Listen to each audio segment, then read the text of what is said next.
Hello guys, welcome back to my channel. কেমন আছো তোমরা? আশা করি ভালো আছো, আমিও খুব ভালো আছি। তো দেখো, বিকালবেলা রেডি হয়ে বেরিয়ে যাচ্ছি। আমরা যাচ্ছি একটা সিক্রেট জায়গায়, তো সেটা তোমাদেরকে দেখাবো। আমি জানি না আদেও সেটা আছে কি না, তবে যদি থাকে তোমরা অবশ্যই দেখতে পাবে। তো চলো দেখা হচ্ছে। আর আমি, অঙ্কিত, প্রণবদা আর প্রতিদেব বেরিয়ে গেছি। মা যায়নি, তো আমরাই যাচ্ছি। চলো। জায়গাটা কি তোমাদের খুব চেনা লাগছে? অবশ্যই চেনা জানারই কথা, কিন্তু এখন আমি বলবো না কোথায় যাচ্ছি। জায়গাটা তোমরা দেখলে যে চিনতে পারছো অবশ্যই কিন্তু কমেন্ট করো, আর না চিনলে আমি তো বলেই দেবো, চাপ নেই। তো চলো এগিয়ে যাই। সাইড দিয়ে দেখতেই পারছো দোকান বসে আছে, আর আমরা হাঁটতে হাঁটতে প্রায় চলে এসেছি গেটের মুখে। তো এই দেখো, অঙ্কিত আর ওর বাবাও একসঙ্গে যাচ্ছে। আর এই যে হচ্ছে আমাদের গেটটা দেখে নিশ্চয়ই তোমরা এবার আইডিয়া করে ফেলেছো। হ্যাঁ, ঠিকই ধরেছো, এটা কিন্তু যুগল কিশোর মন্দির। আমরা চলে এসেছি এখানে মেলা দেখার জন্য। তো চলো ভেতরে প্রবেশ করা যাক। গেটের মুখে দেখছি একটা সুন্দর কানের দোকান, এটা পরে চলে আসবো। আর এখানে নাগরদোলা আছে, আজকে একটু নাগরদোলায় উঠতে হবে, একটু প্ল্যানিং করেই এসছি। হঠাৎ করেই এসছি, কিন্তু প্ল্যানিং আছে যে উঠবো। তো চলো একটু মন্দিরের ভেতরে যাওয়া যাক।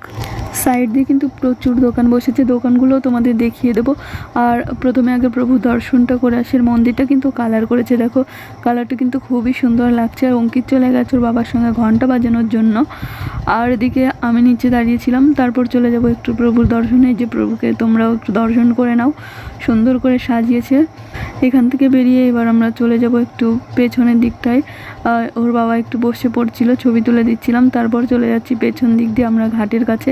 বাবা গো, এখানে এসে দেখছি মঞ্চ করে প্যান্ডেল করে দিয়েছে, এখান দিয়েও অনেক দোকান বসেছে। তো যাই হোক, এবারে আমরা একটু নিচে চলে যাব চূর্ণী নদীতে। অঙ্কিত এসছে অনেক আগে, ছোটোবেলায় ওর মনে ছিল। দাদা বলছে আমি প্রথম আসলাম। তো আমাদের ঘাটের পাশটা ঘোরা হয়ে গেছে, এবার আমরা চলে যাচ্ছি মাঠটার দিকে। অঙ্কিত বলছিল আমাকে একটু ড্রাগন ট্রেনে ওঠাও, কিন্তু ওর হাতে একদম সময় ছিল না, কেননা সন্ধ্যাবেলা ওকে পড়াতে আসবে। তাই আমরা একটু বেশি বিকালে চলে গেছিলাম। কিন্তু দেখতেই পাচ্ছ দু একটা দোকান এখনও সম্পূর্ণ খুলে পারেনি। ভিড়ের মধ্যে ঠেলাঠেলির মাঝখান থেকে এই ফাঁকাটা কিন্তু অনেক ভালো। যাই হোক, আজকে মেলায় আসার একটাই উদ্দেশ্য, যে আমার প্রতিজি যেহেতু চলে যাবে, তো এই মেলা থেকে লঙ্কার আচারটাও নেবার জন্যই এসছে। তো দেখা যাক সেই আচারের দোকানটা কোথায় গেছে। এই যে চলে এসছে আমরা আচারের দোকানে। ও কিন্তু 3 কিলো নয়, 1.5 কিলো লঙ্কার আচার নেবে। আর এই যে পাঁপড়গুলো দেখে না আমার পুরো জিভে জল চলে আসে, খুব টেস্টি। তো পাঁপড় নিয়ে নিয়েছি। এরপর চলে এসেছি একটু ব্যাগের দোকানে। তো চুটকি মাম্মামের জন্য একটা ব্যাগ নেওয়া হয়েছে, প্রণবদা পেমেন্টটা করে দিয়েছে।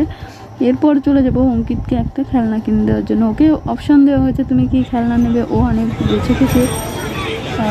একটা ক্যারাম বোর্ড নিয়েছে, এই যে দেখো। আর মাঝখানে আমরা একটু লস্যিও খেয়ে নিয়েছি, গলাটা শুকিয়ে এসেছিলো।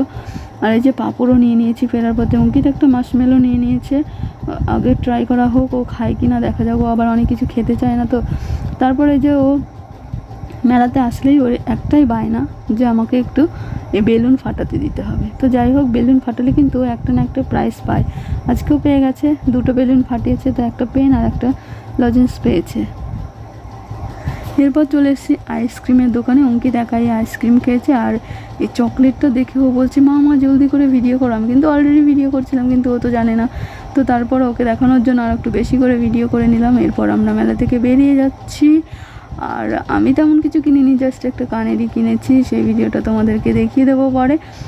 আর যেতে যেতে আমরা রাস্তায় দেখছিলাম যে পাঁপড় ভাজছিল। মেলায় এসেছি, পাঁপড় খাবো না এটা তো হতেই পারে না।